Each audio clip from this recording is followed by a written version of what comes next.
আপনারা কি আমার খেদমত করছেন কি না? করছেন না? আসার সাথে সাথে রিসিভ, হুজুর কি লাগবে, খাওয়া দাওয়া, এইটি যা লাগতেছে সব কিছু আইনা দিলেন, যাতে বেজার না হই, বিরক্ত যাতে না হয়, সব কিছু। কারণ আমি তো মেহমান, বলুন আমি কি মেহমান? মেহমানকে মেহমানদারি করা নবীর সুন্নত। আল্লাহকে বন্ধু আমার বাড়িতে এসে কান্দ, বন্ধু গো আমার বাড়িতে এসে কান্দ, তোমার উম্মতেরা খবর পাইনি বলবে আমি আল্লাহ আপ্যায়ন কম করছি। বন্ধু কিসের অভাবে কোন ব্যথে কান্দ আমার কাছে বলো। বন্ধুর বাড়িতে বন্ধু বেড়াইতে গেলে খুশি হয় না বেজার হয়? খুশি হয়। আমার নবী কান্দে, খুশি হয় না। আমার নবী চোখের পানিগুলো ছেড়ে দিছে। আমি কান্দি আমার এতিম গুনাহগার উম্মতের ব্যথায়। আল্লাহু আকবার। বলুন আল্লাহর বাড়িতে যাইয়া এখনো উম্মতের খবর রাখে। বাজান এটা বলার কারণ হইল আমার নবী যেদিন মেরাজের রাত্রে জান্নাতের দরজায় যায়, জান্নাতের দরজায় যাইয়া দেখে একজন পয়গম্বর যিনার নাম ইদ্রিস পয়গম্বর জান্নাতের বারিন্দায় দৌড়াদৌড়ি হাঁটাহাঁটি করতেছে। আমার নবী বলে, ইদ্রিস তুমি এই জায়গায়? জি ইয়া রাসূলুল্লাহ, আমি জান্নাতের গেটে। আরে ইদ্রিস জান্নাতের গেটে কেন ভিতরে যাও না? ভিতরে তো অনেক সুন্দর সুন্দর আছে। ইয়া রাসূলুল্লাহ জান্নাতের গেটের সামনে এত সুন্দর পানি, এত সুন্দর শরবত, এত সুন্দর ব্যবস্থা, হুজুর কথা দিলাম গো সব ছাইরা দিলাম, জান্নাতের গেট ছাড়বো না। ইদ্রিস নবী কয়, প্রভু হুজুর আমি সব ছাইরা দেবো, এই জান্নাতের গেট থেকে আর যাবো না, এখনো মুনিয়া নই। অথচ আমার নবী জান্নাতের গেট নয়। ও উম্মতেরা আজকে ১৫০০ বছর পরে নবীর ভালোবাসা লইয়া কেন বসছো? কারণ এই প্রেম শুধু তোমার কাছে ছিল না, আমার নবী যে উম্মতি উম্মতি কইরা জিন্দেগি কাটাইছে। জান্নাতের গেট নয়, আমার নবী আটখানা জান্নাতের ভিতরে ঘুরে ঘুরে আইছে, জান্নাতের এত কিছু পাইলো, আমার নবী জান্নাতে থাকলো না। জান্নাত চাইরা আমার আল্লাহর বাড়িতে যাইয়া কান্দে,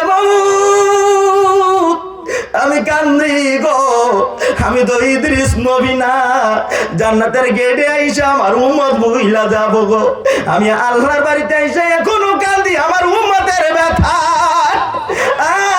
বাবু আমি জানতে চাই আমার উম্মতের নাজাতের ফয়সালা হইছে কি না?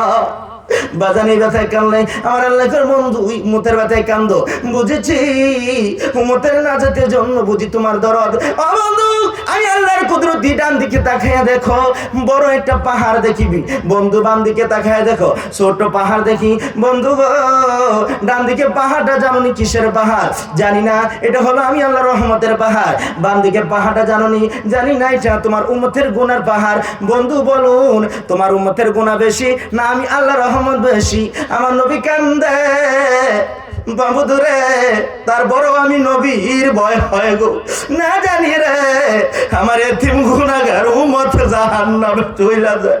আমার আল্লাহ ডাকে, বন্ধু গো দুনিয়ার একটা শত্রু শত্রুর নজরে রাখে, সুয়ের জায়গা পাইলে তারে কুড়াল দিব, তিলের জায়গা পাইলে এটা তাল বানাইব। বন্ধু আমি যদি তোমার উম্মতরে একটু সুযোগ যদি পাই, রহমতের ফেরেশতার পিছনে লাগাই দিব। বন্ধু গো একটু সুযোগ যদি পাই, কথা দিলাম গো তোমার উম্মতের গুনাহগারের পাহাড় আমি আল্লাহ রহমতের পাহাড় দিয়া ধাক্কা দিয়া তাদের জীবনের গুনাহগুলি মাফ কইরা দিব। আরে উম্মতের কান্ডার নবী রহমতের ভান্ডার, কোন না উম্মতের কান্ডার নবী রহমতের ভান্ডার, নবী বিনে রোজ হাসরে কে করিবে পার, নবী বিনে উম্মতের কান্ডার নবী রহমতের ভান্ডার, উম্মতের আমার নবী দয়ার সাগর, গুনাহগার উম্মতের পাগল। ওই তো কইছি না নবী উম্মতের পাগল, আসে গিয়া কান্দে। আমার নবী দয়ার সাগর, গুনাহগার উম্মতের পাগল, রোজ হাসরে সিজদায় পড়ে কাঁদবে যারে যার, কোন না রোজ হাসরে সিজদায় পড়ে কাঁদবে যারে যার, উম্মতের কান্ডার নবী উম্মতের কান্ডার নবী রহমতের ভান্ডার, উম্মত যাইয়া দেখো মদিনাতে কান্দে নবী রোজা পাখে, যাইয়া দেখো মদিনাতে কান্দে নবী দিন রাইতে হইতে মাফ করিয়া দাও গো আল্লাহ উম্মত গুনাহগার মাফ করিয়া দাও গো আল্লাহ উম্মতের কান্ডার নবী রহমতের ভান্ডার উম্মতের ভাইসা আমার আল্লাহ কইছে একটু সুযোগ পাইলে আমরা মাপ দিব। তাহলে বলুন আজকের মাহফিলটা আমার আল্লাহ মাপ দেওয়ার একটা সুযোগ পাইছে। এখন বলবেন হুজুর আমরা মাপ ওইছেন এটা কেমনে বুঝতাম?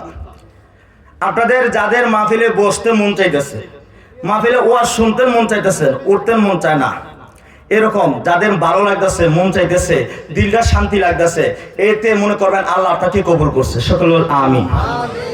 আসল ভাই সাহেব আপনাদের নিজেরই বুঝবেন হুজুর আমার ভালো লাগতেছে। আচ্ছা আপনাদের কি আলোচনা শুনতে ভালো লাগতেছে? এই শীতের মধ্যে মাহফিলে বসে থাকতে ভালো লাগতেছে? তাহলে যার ভালো লাগতেছে মনে করবেন আল্লাহ আপনাকে মাফ করে দিছে, কারণ এই শান্তিটা একে মাত্র দেওয়ার মালিক হলেন আল্লাহ। এটা লেপ তুসুকুলে হলে শান্তি পাইতেন না, যে শান্তিটা আমার রব নিজের হাতে দিই। ভাইসান এটা দুনিয়ার তোফাজ্জলের ওয়াজ নয়, আমার আল্লাহ কোরআনে কয় কুল ইন কুনতুম তুহিব্বুনাল্লাহ ফাত্তাবিউনি ইউহিব্বুকুমুল্লাহ ওয়া ইয়াগফির লাকুম যুনুবাকুম আল্লাহু গফুরুর রহিম। জোরে জোরে কন্না সুবহানাল্লাহ। আমার আল্লাহকে বন্ধু তোমার উম্মতেরা কি আমি আল্লাহকে ভালোবাসতে চাই? জি, তারা যদি ভালোবাসতে চায় তাহলে তুমি বললো তারা যেন আটটি নবীকে ভালোবাসে, অনুসরণ অনুকরণ আনুগত্য করে। বন্ধু আপনি নবীকে ভালোবাসলে আমি আল্লাহর ভালোবাসা হয়ে যাবে। আর আপনি নবীকে ভালোবাসলে বলুন আজকের মাহফিলে আমার নবীর ভালোবাসা আছেন কিনা? আমার আল্লাহকে ফেরেশতারা রে আমি আমার বন্ধুর সাথে কথা দিছি, যদি বন্ধুর উম্মতেরা বন্ধুর ভালোবাসে আমি আল্লাহর ভালোবাসায় যদি কোনো জায়গায় যায় কোনো কিছু করে ওয়া ইয়াগফির লাকুম যুনুবাকুম আল্লাহু গফুরুর রহিম। আমি জানতে চাই আমার আল্লাহ সত্য বলে না মিথ্যা বলে? জোরে কোন সত্য কয় না মিথ্যা কয়? আল্লাহ যদি আজকে আমরা ক্ষমা না দেয় তাহলে আল্লাহ নিজেই মিথ্যাবাদী হয়ে যাবো, কারণ আল্লাহ সত্যবাদী না মিথ্যাবাদী? সত্যবাদী। তাহলে আল্লাহ নিজের জবান রাখতে গেলে অনেক সময় কয় না ভাই সাহেব আমার জবানটা রাখতে